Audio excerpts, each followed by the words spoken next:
Assalamualaikum warahmatullahi wabarakatuh. Waalaikumsalam warahmatullahi wabarakatuh. Selamat pagi anak-anak. Pagi. Bagaimana kabar kalian hari ini? Baik. Sudah sarapan? Sudah. Hari ini kita akan belajar IPA ya.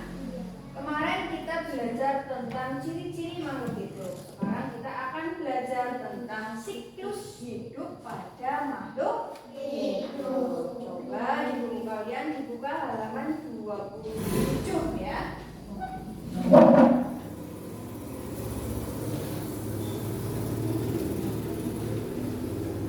Ya, tunggu.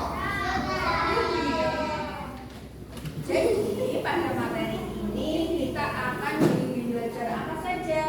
Nah, kita akan belajar tentang siklus hidup makhluk hidup. Tujuannya dari pembelajaran ini itu yang pertama itu kalian bisa menjelaskan tahapan makhluk hidup itu melaksanakan atau melangsungkan kehidupannya, dimulai dari telur atau dimulai dari bayi sampai nanti kembali seperti itu ya. Tujuannya itu untuk menjelaskan tahap siklus yang dilalui oleh makhluk hidup, yang selanjutnya itu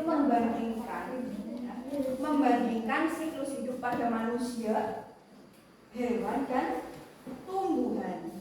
Selanjutnya membuat simulasi. Di guru sudah membuat ini alat ya untuk belajar kalian, untuk membantu kalian menghafalkan materi tentang siklus hidup pada makhluk hidup. Apa sih yang dimaksud dengan siklus hidup? Coba siapa yang tahu? Yo, siklus hidup itu apa? Yo, tahu ciri-ciri makhluk hidup? Salah satunya adalah berkembang biak. Ya, berkembang biak itu apa? Punya keturunan ya, boleh punya anak. Manusia punya anak, ya. Hewan juga punya anak kan? Punya. Tumbuhan? Punya ya. Tapi dengan apa? Ada yang dengan biji, gitu ya. Terus kalau hewan itu ada dua macam.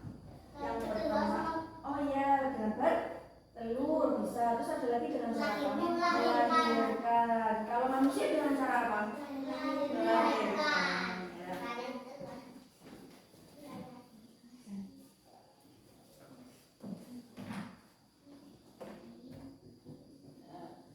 Salah satu ciri dari makhluk hidup yang tadi itu kan metamorfosis ya, yang dilaksanakan atau terjadi pada hewan serangga.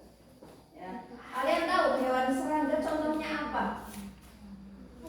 Kumbang, terus nyamuk, lebah, capung, apa lagi? Lalat, betul. Apa lagi? Selain itu juga metamorfosis itu terjadi pada katak. Kalian tahu katak? Tahu. Iya. Terus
bekerja. Termasuk kalau dengan capung juga seperti itu.